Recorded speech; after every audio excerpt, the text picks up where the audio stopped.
Welcome to A Celtic State of Mind. I'm Paul John Dykes, and today I'm delighted to be joined by Natasha Meikle and Lawrence Connolly to talk all things Celtic. Natasha, I was just saying before we came on, we have to keep it positive, going by the YouTube comments. Is that possible after the last 48 hours? I mean, I see the criticism come in that we're too negative and that it's all doom and gloom, but come on, what have we got to be positive about right now? If the club want to give us something to be positive about, then we will. We'll talk about that.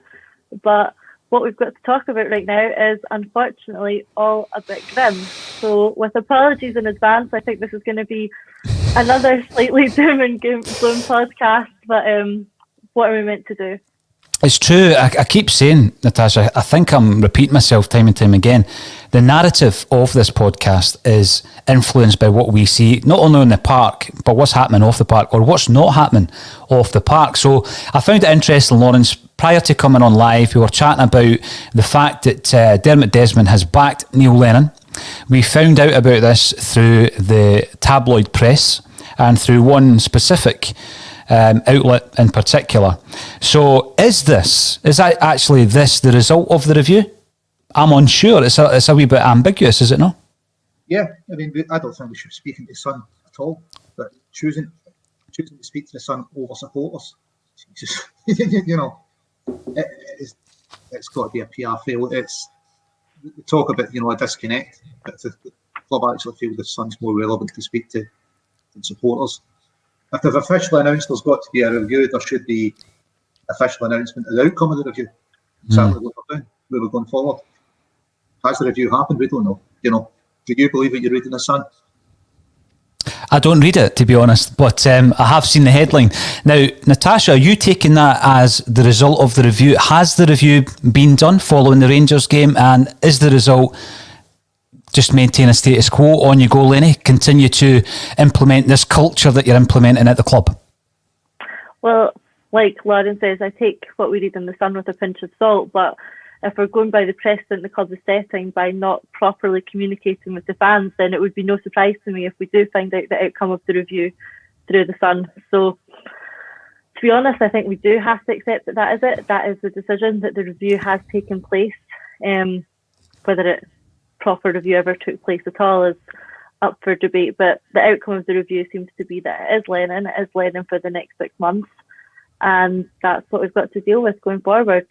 Again, I mean, there's only so many times we can go over old ground, but the communication with the fans here has been terrible. You can't tell us that you're conducting a review with the outcome in January and then us to find out the outcome of the review through a paper like the Sun. I mean, again, they've totally missed the feeling of the fans there, and they've not communicated properly. I mean, that's not hard.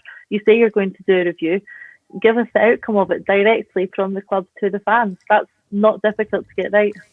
No, it seems to be one thing after another. The headline on today's podcast is, where did it all go wrong? We entered this season in high spirits. We're going for a quadruple treble. We're going for 10 in a row. The season of all seasons. And even though we were in lockdowns and we're back into a lockdown and we knew we couldn't get back into stadiums, Celtic fans went out and bought the season tickets, supported the club. But it just seems to be one thing after another. Now, it was bad enough, Lawrence, and we'll get to the game because I want to hear your thoughts. I haven't spoken to yourself or Natasha about the actual game on Saturday, and we'll certainly get to that and we'll hear your thoughts. But it was bad enough trying to come to terms with, the fact that, personally, I think that's the league gone. And then we get the Dubai debacle. Then we get the fallout from that, which has obviously involved the Scottish Government. And now we have a couple of other things coming through. Dermot Desmond has backed Neil Lennon. Duffy is on his way home, but it's for personal reasons, and he's going to stay with us till the end of the season. Normally in January, Lawrence, it can be a time that reinvigorates your season. Is there anything at all that can be done by Celtic to do that? Or is it a white flag moment? It definitely worked last year for reinvigoration. We're going to need at least 2 centre-halves in the door. Julian's out. Well, we've got Omar Colley. Is he still available? Would it be a typical getting Lenny's first choice centre-half in 6 months too late? With Celtic, would it surprise us if that was the case, 6 months later getting someone in? Who knows, mate? But I think if they're back in Lenny, who knows, if we believe the Sun, but if they are back in Lenny, they're going to have to go to transfer market and get some centre halves. This is a big issue that I have at the moment, Natasha. If you think about where Celtic are, we're in a bit of a no man's land because we've got a gaffer in charge, and even if he is, surely it's only until the end of the season. And if that's the case, we need to start planning. We need to start planning ahead. And I thought Russell made a great point yesterday talking about the appointment of Brendan Rodgers at Leicester, and it happened in February. I'm not saying they were writing off the end of the season because obviously they got almost an immediate reaction from Brendan Rodgers, but you're seeing the fruits of the labour this season. So, even if Celtic were to have made moves in the January in terms of the management, Natasha, at least we would be thinking, well, you know what? There's a very, very slim chance that anything might happen this season. We're looking at a capitulation of Rangers and I can't see it happening. However, we are planning for the season after. At the moment, I just don't think we're planning for anything. What's your kind of thoughts on that? No, I agreed with what Russell was saying yesterday as well. It's a great point. Rodgers was given 4 months, to work there before pre-season. 4 months to get to know his team, get to know his squad, what he needed, what he didn't need. That gave him a great pre-season to set up. And we're seeing right now how that's benefited the squad, him, the way they're playing. It's all worked because he didn't have to go in cold in pre-season or, at the end of the summer to rebuild a team and work with a new squad. And he's had that 4 months where nothing was really expected of him other than to get to know a squad and a team. And that's exactly what we could have replicated here. Mm-hmm. We could have got someone else in January. Admittedly, I agree with you, there's very little to play for anymore. We can talk about the cup, fine, but that's it. So there is very little to play for. Get someone else in, give them 4 months to sort of, settle in, and then have a really good go at pre-season to put yourself in the best possible position for rebuilding for next season, because that's the position we're in now. I agree with you, this season is done, but that doesn't mean we can just write off the next 6 months and accept that Lennon will stay, we'll get a couple of new players in. That's writing off 6 months for me, and I don't think we can afford to do that. I think the rebuild for next season needs to happen now, and it doesn't look like that's going to happen until the summer. And for me, we're going to end up ready to go into European qualifiers with a manager who's maybe only been in the door a few weeks. I know, and then straight away we're kind of struggling again because, if you've got those qualifiers, and we always seem to be late to the party. We're always late in bringing in the players that we need, by which time, more often than not, over the last 9 seasons, we're out the competition. And it's just really, really bad planning at the top level at Celtic. Lawrence, I know that you're a massive fan of Neil Lennon.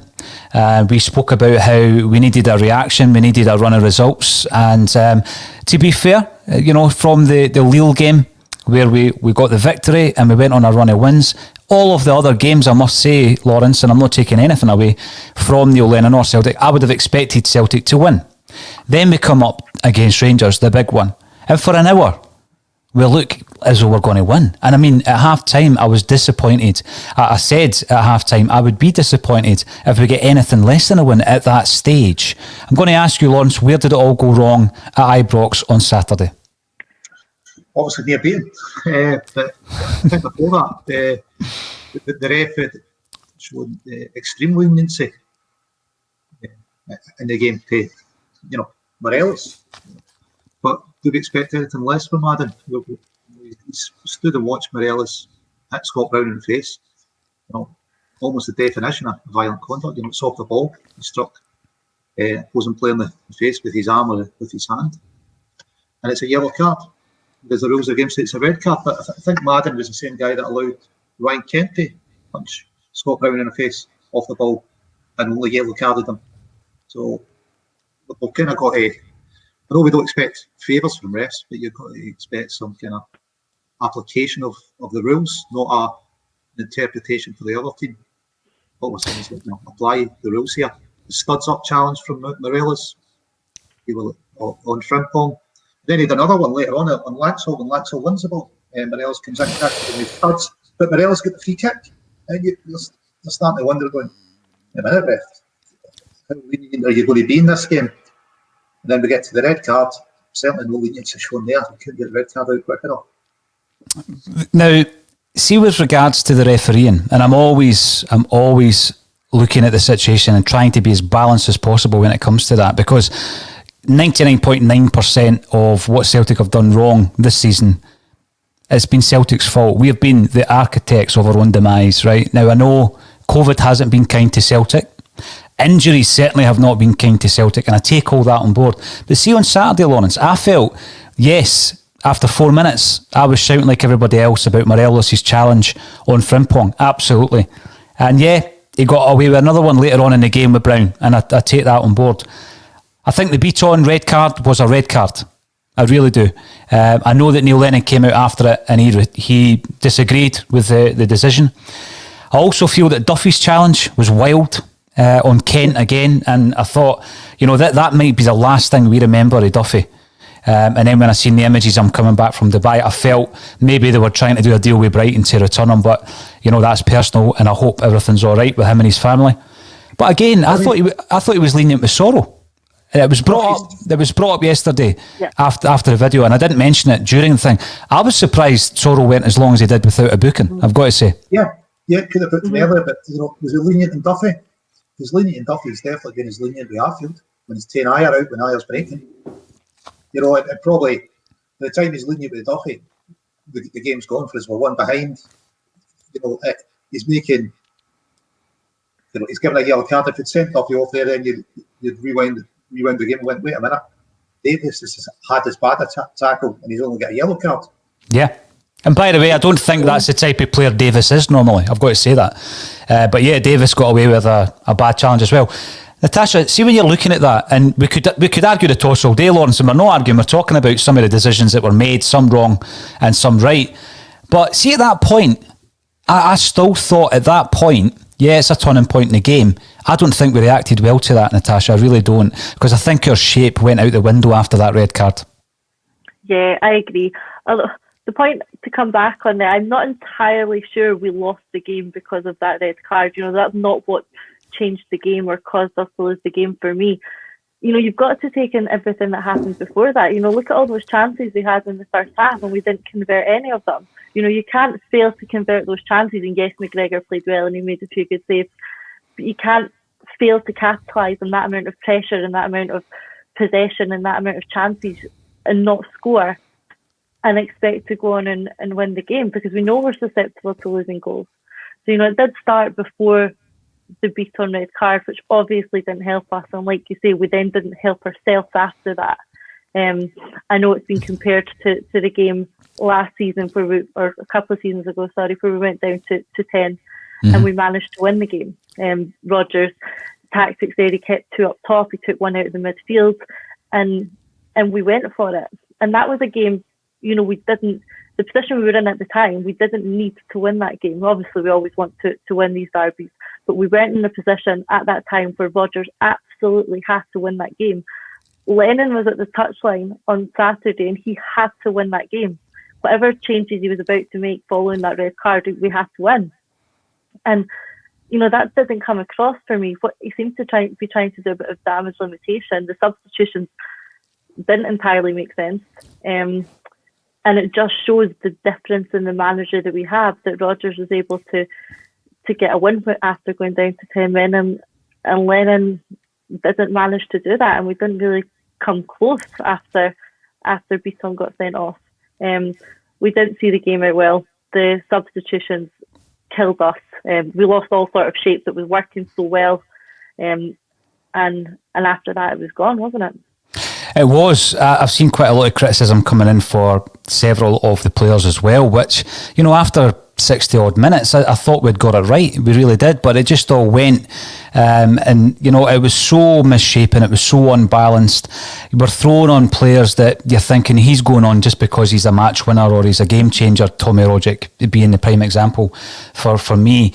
Now, when we're looking at it now though, Lawrence, and again, I don't see it as being negative. I basically says, well, this is unassailable gap now between ourselves and Rangers, and people keep reminding me we've got 3 games in hand, and I get that, I totally get that, right? And there's no guarantee we're going to win the 3 games, but when we're looking at Rangers from their perspective, they've been battered by Celtic and they won.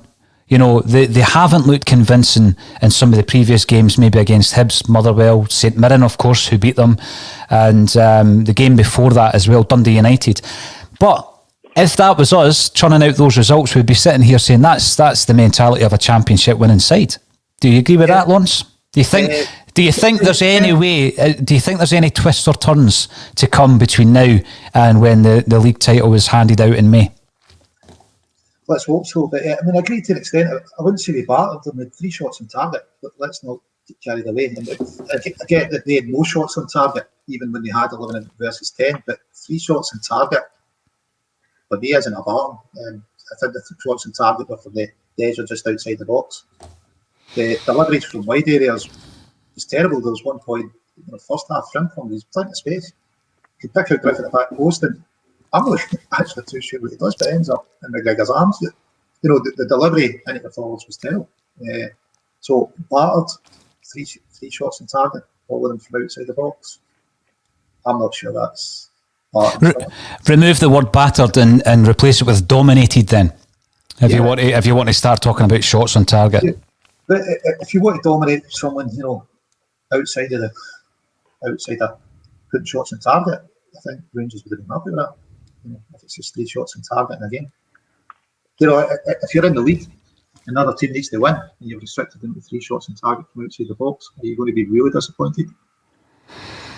Well, to be honest with you, if you're going to marry it up against what Rangers did, Celtic were certainly on top for the first 60 minutes, Lawrence.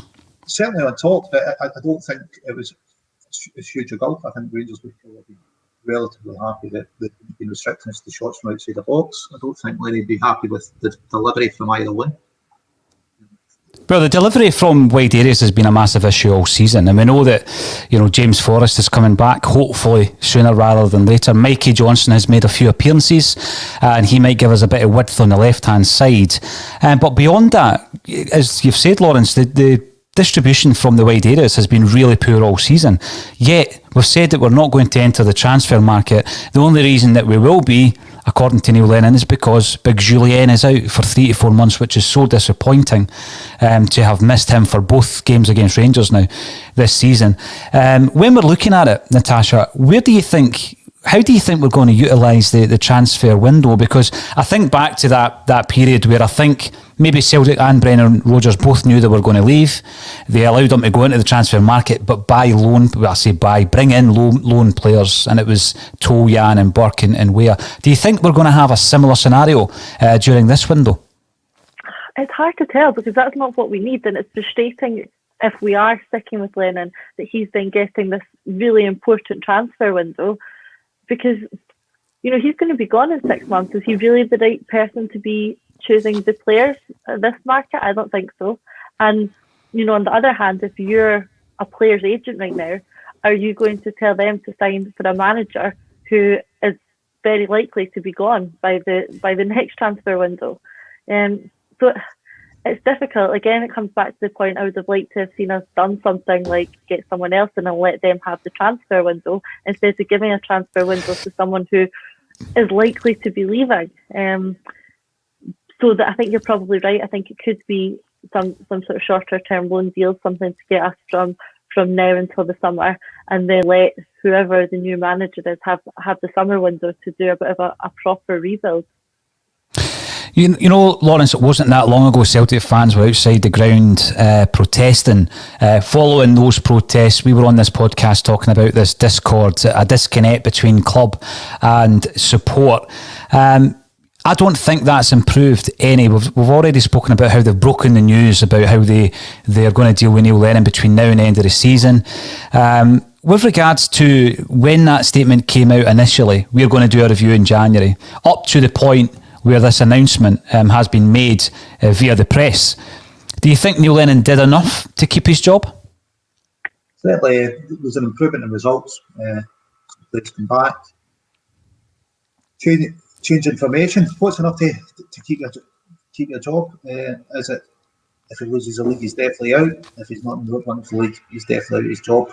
I don't know what criteria Celtic could put in place. If they were going to do a review, they must have had some criteria they were going to review it against. Obviously, it's a bit of a secret. But has he done enough to keep his job? It's down to Dermot Desmond, isn't it? I know, but what's your thought? What's your thoughts, Lawrence? Yeah, I can't see he's changing anyone. You know, we're all on a break to Dubai. I think he's staying until the end. And you know what? I'm not entirely convinced that he'll be gone in the summer. If they haven't made the change now, we'll try to keep this positive, Lawrence. You know, if they haven't made the change now, what's convincing you that they would make the change in the summer? I got a really positive text yesterday, actually, from someone who's pretty close to certain people at the club, saying that he expected Dermot Desmond to pull a rabbit out of the hat on this one. And, you know, that just blew the wind out of my sails when I seen the headline that, you know, Lenny's been backed. But let's go back to Dubai, or not. Maybe we shouldn't have gone to Dubai in the first place. And we've seen the pictures. Now, Natasha, we know that the club have gone through all the different protocols, and, you know, it was all the football authorities as well as the Scottish Government authorities as part of the joint response group. Everything was A-OK. It's turned into a bit of a shambles, isn't it? Yeah, having approval from the relevant authorities, fine. It makes a bit of a mockery of the government then coming out and criticising us going if they've actually approved it. But for me, that's sort of by the by. The fact that we're there in the first place is inexcusable for me. It's, to be honest, it's insulting to the fans to see those pictures that we did for the trip to have went ahead. You know, again, we go over it so many times, like how big can the disconnect be? How more disillusioned can you get with your club? And then all of a sudden, you know, you're sitting there on a Monday following a defeat that essentially ends the 10 in a row campaign. You know, we've been put into another lockdown. Everyone's feeling relatively miserable, and we see a squad who have continually let us down over the season, having drinks by the pool in Dubai. And I get that they have these off, and I don't have any issue with them having a beer on their day off, but it's tone deaf, isn't it? You know, to be sitting at a nice hotel by a pool in Dubai having a beer after that result at the weekend, and the life that people and 60,000 season ticket holders are living back here. It's very insensitive and a complete PR disaster for me. It is. We've spoken about the PR quite a few times this season, and I think it is a PR disaster. It's up there with the Christmas jerseys advert coming out just in December there. Now, it's all about knowing your audience. What I've also been thinking about is there's a huge amount of pressure, obviously, on Celtic at the best of times. Don't you think that what's happened with the Dubai and the fallout is just going to add even more scrutiny and more pressure on this side? Because we were playing at Hibs on Monday night. We're playing Hibs on Monday night.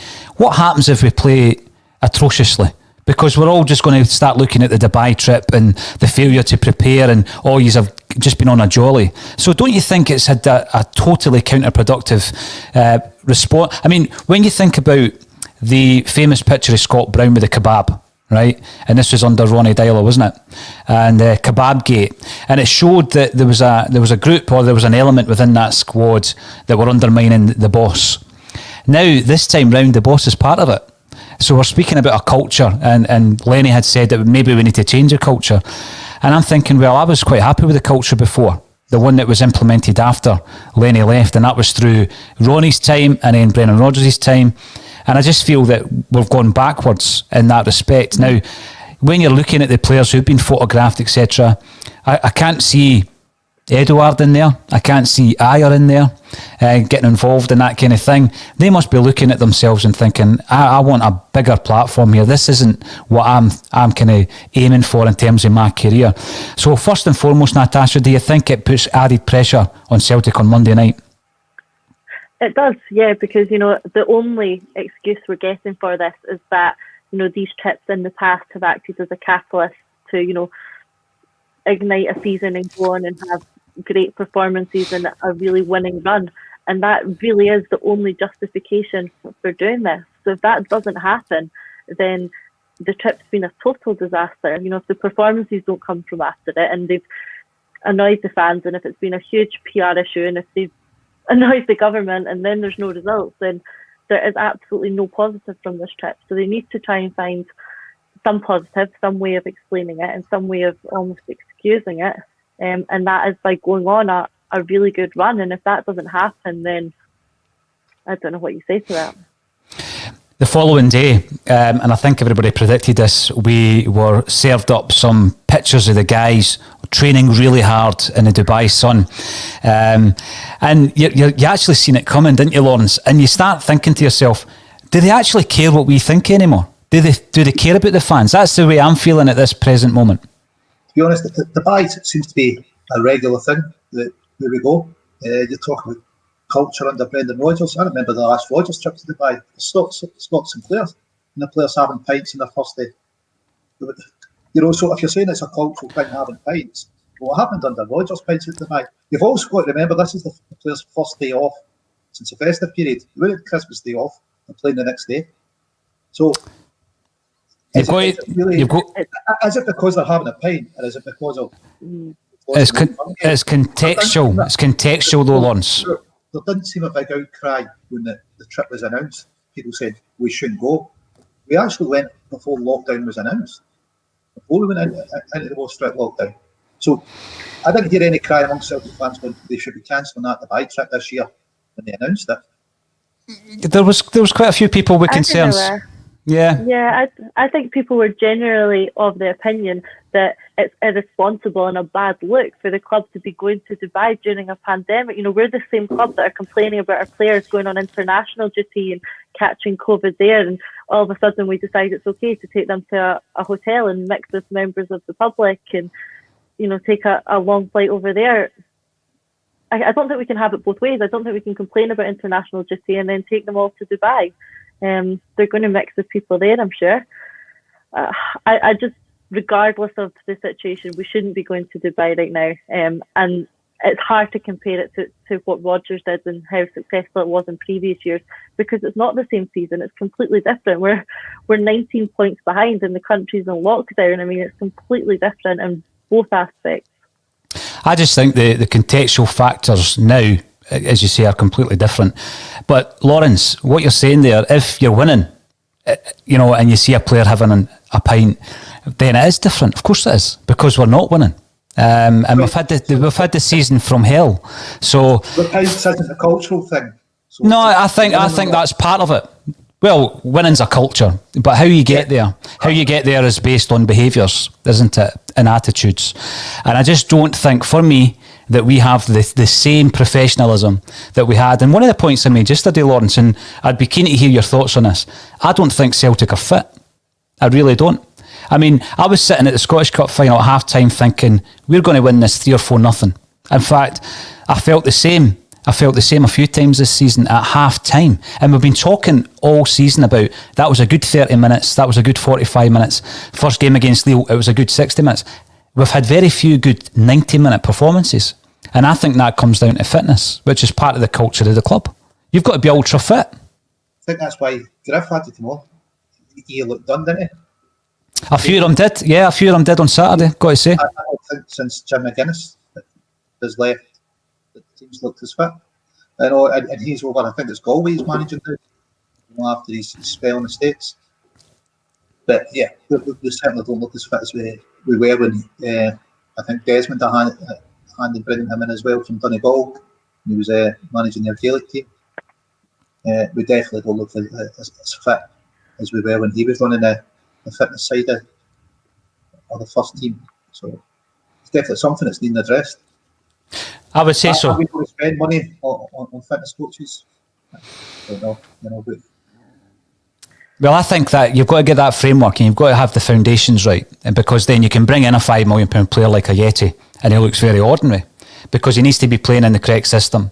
And I mean, quite a few of our players, I think, that were brought in have looked pretty ordinary. We obviously have shelled out quite a few £1 million on the new additions, even the guys that are in on loan, and the big one being Shane Duffy. And I've seen a lot of tweets recently saying, you know, imagine giving that wage to a new manager.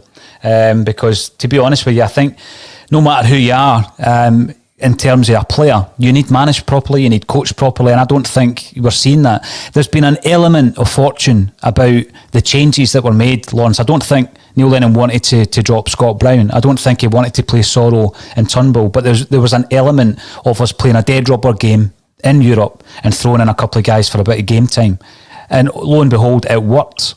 I mean, the goalkeeper situation, people are saying last night Foster clipped a clean sheet against Liverpool. This is where it all started to go wrong. I don't think so. I just think that's one element of a myriad of issues that Celtic have had throughout this season, of all seasons.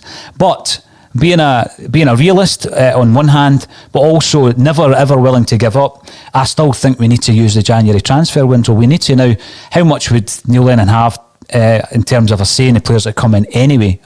He's not going to have the final say, Natasha. So I'm still looking at January. I'm still looking at, what do we do here? Do we try and cut our losses on guys like Duffy? Can we? Is that an option in the deal? Because I would be certainly looking at that. We need at least one centre-half, maybe two. We need a right back. We need some width. Are we going to lose someone like Edouard, Christie? I think Ncham's checked out. I wouldn't cry any tears over him leaving. Rogic, is he surplus to requirements now that Turnbull has started to show his true worth to the club? Do you still think we're going to try? And I don't think we can salvage the league, but we are going to have to try and start rebuilding now for the summer. I'm just not sure that January is the market to do that in. It's always a difficult market, and we're in just such a position of uncertainty. It's hard to rebuild from that. I know it has to start somewhere, so why not now? And I think there'll certainly be a few players who see the writing on the wall, who see the way the next 5 months is going to go, and will want out as soon as possible. And that will be January. Your Chams and your Edwards. More recently, I'm probably going to take Ayer off that list. I think he'll stay till the summer now. I think Al-Hamid will stay till the summer now, given the position with Julian. But I think it's an important January, and it could see some of the biggest movement that we have in a while as we start to look to rebuild. But I just don't think we'll get as much done as we hope we will in this market, unfortunately. I think, maybe a new centre half, maybe two, but maybe a right back, but I don't see too much more than that. Now, Lawrence, we're looking at a situation that's really tough in January to be looking at all the competition we've entered so far. We're out of the Europa League, we're out of the Champions League, the League Cup. I would say we're out of the league. It's not mathematically impossible yet, but, I think it's gone. There's 4 competitions out of 5. We're definitely out of 3 of them. Come the end of the season, if that's the case, we might win the Scottish Cup, we may not. Either way, it's been a disastrous season. Right, and I would challenge anybody to argue that. Could that be something that prompts the people in charge of Celtic to make a move as big as the move they made? Because Kevin Graham doesn't think it is as big as the move that we made to bring in someone of the level of Brendan Rodgers to completely change the culture of the club and the professionalism of the club, and actually start to look like a club that wants to compete, not just domestically, but also in Europe. Because at the moment, that's not where we are. We're miles off of that. You can't talk about Desmond and rabbits out of hats earlier. So I was reading that Alex Ferguson got offered double his wages at one point before we got Wim in to come manage Celtic. I touched on Desmond's been involved in Martin O'Neill, he's been involved in Brendan Rodgers. It really, I suppose, depends on what Dermot wants to do, doesn't it? That's where we are. How he views things, if he wants to make the decision and bring in a big name, it's down to him. But transfer window, I'm thinking it might be a bit different this January. There's a few players we want to get out. We might not get the money we want because of COVID. But on the flip side, there might be other clubs desperate for money because of COVID. So it might be, there's different economics at play in this transfer window from previous ones. I think we need a couple of centre-halves in, and then we'd allow us to play higher at right back. We're so short at centre-half, I think it'd be crazy to send Duffy back just now. We're talking 4 or 5 months of the season left. Sending Duffy back with problems at centre-half, I don't think's the right idea. I think he was too similar to Julian, but Julian's out. So maybe Duffy's going to perform better if he's got a centre-half next to him that can actually play the sweeper role, we can tuck in behind him. I don't know, but sending him back just now when it's a position we're short of, definitely not. Cham, yeah, definitely get rid of Cham. We've got a few players going into the last 18 months, their contract. So it may be that Christie maybe want to move, I don't know. But yeah, there's a few players that can move. The big one's Eddie. Another disappointing show against Rangers. I'm not too sure how bothered he was in that game. And it's probably one of the biggest reasons that their season hasn't went as smoothly as we thought it was going to go. He's undoubtedly the most talented forward in Scotland. Have we even get 20 minutes out of him this season? We've had flashes, I think. Again, I think that comes down to the economics, Lawrence, that you've already mentioned. Celtic want to get some kind of value under the circumstances if they were to cash in on someone like Edouard, because 12 months down the line, when he's scoring goals like Dembele's scoring goals in France, or if he goes down to England, we may rue selling him on the cheap or the relative cheap. Now, Natasha, I've asked you the question before, what happens after we lose the 10? Should we lose the 10? And like myself, you said you'll still be going to the games, you'll still support the football club. But what I have seen a lot of, particularly online and on social media, is a lot of fans saying, I'm done because of this disengagement. Not because we're not winning. It's not just because we're not winning. It's all the other elements, how this is being dealt with.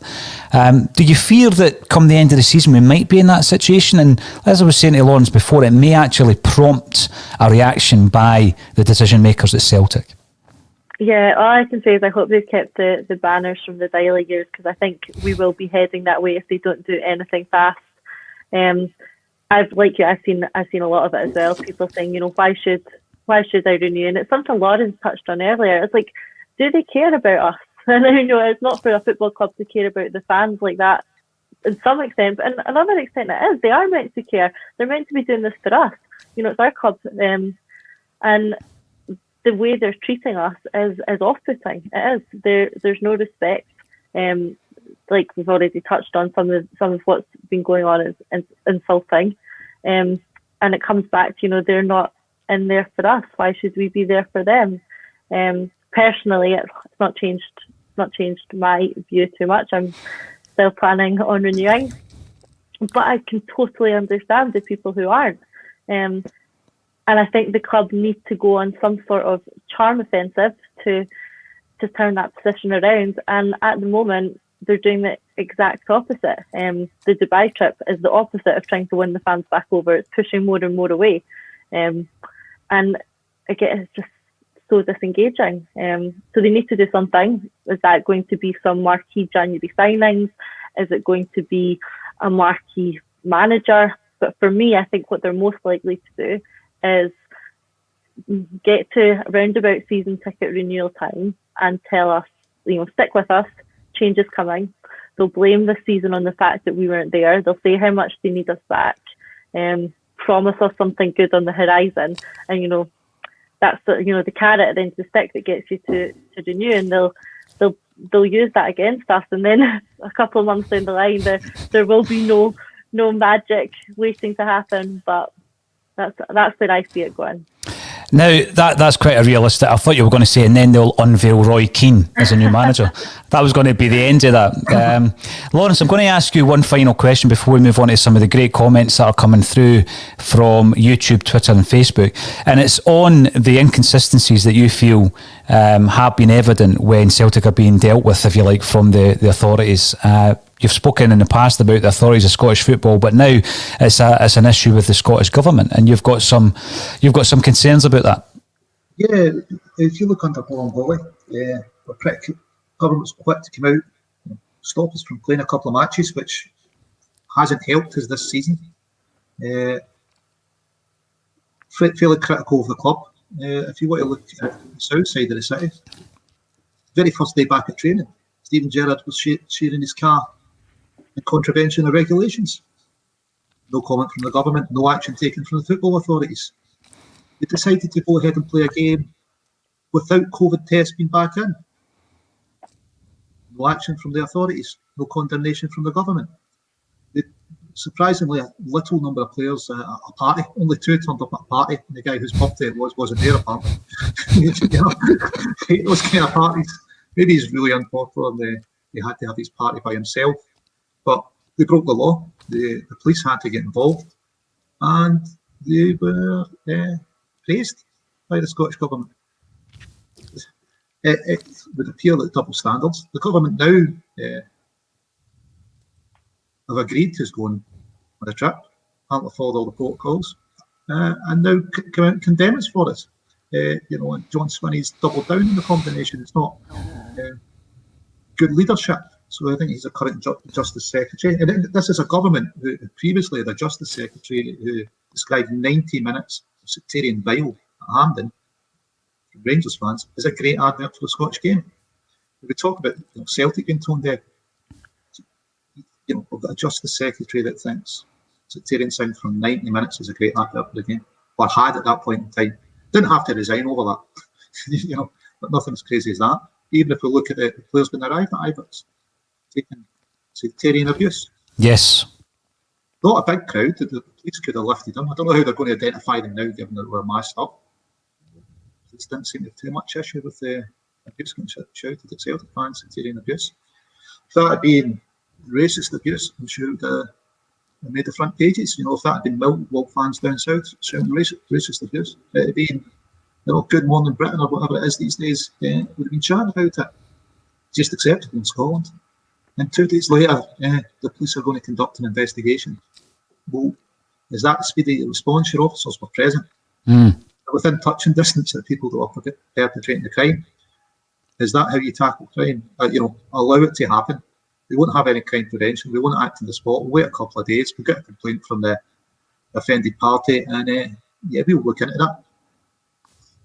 Yeah, it's just completely unacceptable. But I think it's a wider problem in Scottish society. The fact that the police think it's acceptable, and that's how they carry out their job. It's just sectarian abuse at Celtic players. That's fine. The thing is, we talk about issues. So, for example, I wasn't happy with the overall display by the officials on Saturday, but you take it on the chin that X, Y, and Z was done correctly. And similarly, Natasha, when we're talking about the Dubai trip, we've already said, it was the wrong thing for Celtic to do, but they did follow all correct protocols. So, were you surprised at the reaction from the Scottish Government yesterday? Yeah, absolutely. When I first read the Scottish Government spokesperson coming out and saying that, I assumed that we hadn't had the trip sanctioned and was concerned. But the fact that, we clearly went through all the right channels, got the trip approved, the Scottish Government then can't surely be in a position to come out and criticise a trip that they have sanctioned. And again, I'm not going down, any form of conspiracy line, but Lawrence has touched on it. Why does it seem to be that they are coming down so heavily handed on one club, like they did when it was ball and goalie? We were called out extremely by the government. And again, with this trip, we've been called out specifically again in a way that I don't think other clubs' breaches have been. And particularly when it appears that they have followed the relevant rules. I think this is particularly unfair. Like, well, we've already said, we don't agree with the trip, and whether legally it's right and morally it's right are completely different positions. If the trip's been approved, they flew out before lockdown. I don't really know why the government want the SFA to investigate this. And if the SFA do investigate this, what are they proposing they do about it? Are we having an investigation? Are there going to be sanctions? What is the expected outcome here? I didn't understand the need for that statement at all. No, definitely.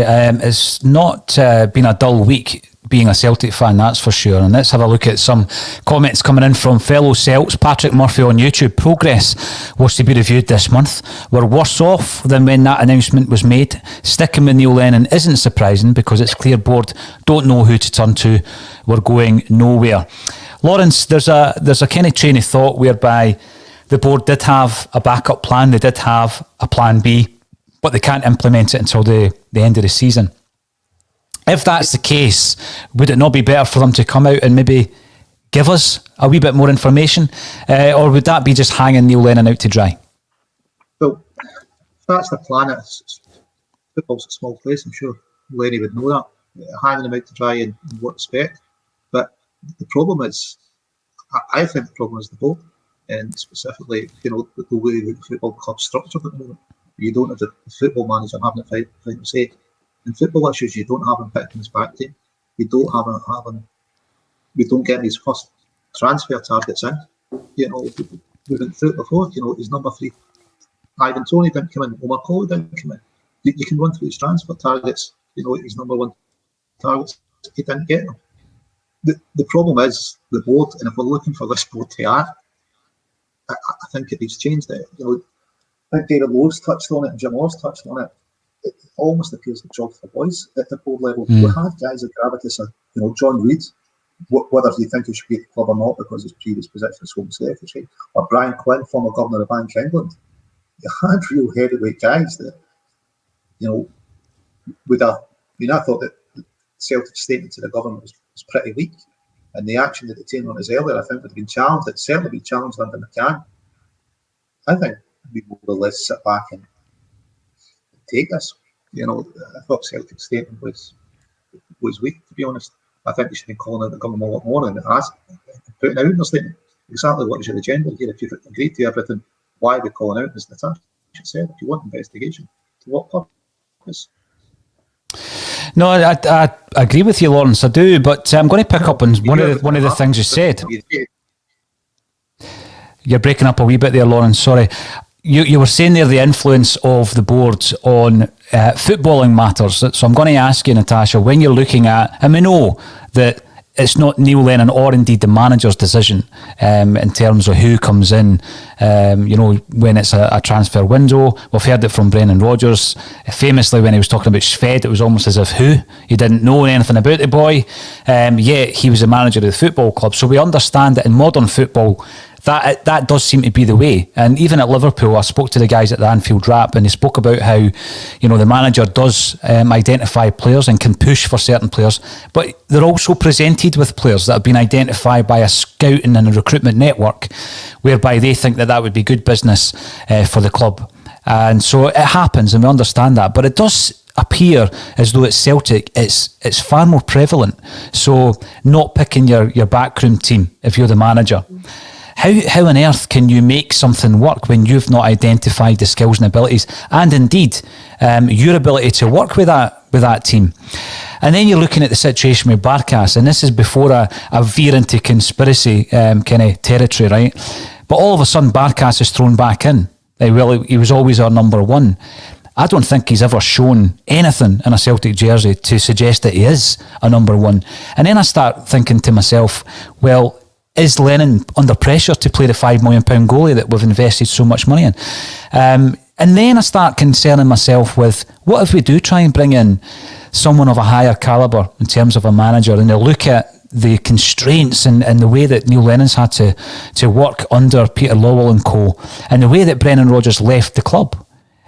Is it becoming so damaging that it's going to be more and more difficult to attract someone at that kind of level? Yeah, it could be. And there doesn't seem to be anyone on the horizon who's jumping to take the job at the level that we'd be looking for. And like you've identified, why would they? There's clearly issues between the management having the say they want, as we've seen with Lennon and Rodgers. There's the issue that, we are in a terrible position right now. In terms of the league, in terms of the connection with the fans, in terms of the squad that we've got, the players looking to lead, who we're going to get in. It's not an attractive job. But in some ways, Lennon has been backed by the board. He has been given money to spend. He managed to spend $5 million on a goalkeeper. We got in players on big wages like El Yunusi. They let him keep high value assets like Edward and Ayer. So he has been backed to an extent, but the problem, I think, is more control. Whose decisions are those?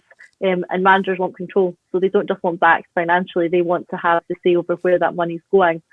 So I think if we really are to attract someone of a high calibre like Rodgers, or someone in or near that sphere, then the board needs to have a bit of more of a think about how much control that individual's going to get, because no one at that standard is going to come in without being guaranteed the control that they want. No, you're spot on there. I was watching Pochettino's first training session at PSG and thinking back to his name popping up time and time again on this podcast, and thinking to myself, we need to really lower our kind of aims when it comes round to the point of appointing a manager. Then you look at someone like Davy Moyes, and everybody's screwing their face up at Davy Moyes. Look at the job he's doing at West Ham. So there's a lot of managers out there who may not be the box office name that a lot of Celtic fans want, but they will come in and do a much better job than what's being done at the moment. There's an interesting point coming through from Tommy R on YouTube. Mowbray and Barnes got shown the door for less. Just shows it pays to be Celtic minded. Now, the reason I'm bringing it up is because obviously we had, famously or infamously, we had John Barnes interviewed on a Celtic State of Mind last year, and he was of the view that he was given less time because of his colour, because of his race, and that's what he said, and he was given less time for that, and he's continued to back that argument up since the interview, and it's an interesting take on things, because I think Neil Lennon has remained where he is due to his affiliation with the club and his affiliation with a large part of the support. Joe Porter comes in to say it truly goes from bad to worse. What the hell are Celtic Football Club playing at? It's like watching someone descend into madness. Yes, and Joe, we need to come on every single day and discuss that madness. And Mark McKinnon, we've now entered the twilight zone, out of the Champions League and Europa League in embarrassing fashion, which it was, out of the League Cup in embarrassing fashion, 19 points behind Rangers, and Lennon is still on a job. It's wild. This is why I sometimes think, am I giving them too much credit, Lawrence, to think that, do they have a rabbit in a hat moment where they're going to, because I think they're going to be forced into a corner, like Natasha said before, when they're looking at the renewals coming in very slowly, and they're looking at a situation where, are we going to even hit 30,000 season tickets for next season? They need to do something to reinvigorate the interest in the club. But let's be honest, Dermot Desmond in the past, he's trying to get Alex Ferguson. He delivered the Neil, he delivered Rodgers. He's definitely got in him to pull something out. Interestingly, we pulled out the Atlantic League. I would think there's got to be something going on in the background if I pulled out of that. So I don't know if it's going to be what football's going to be looking like post-COVID, and any clubs across Europe are going to survive.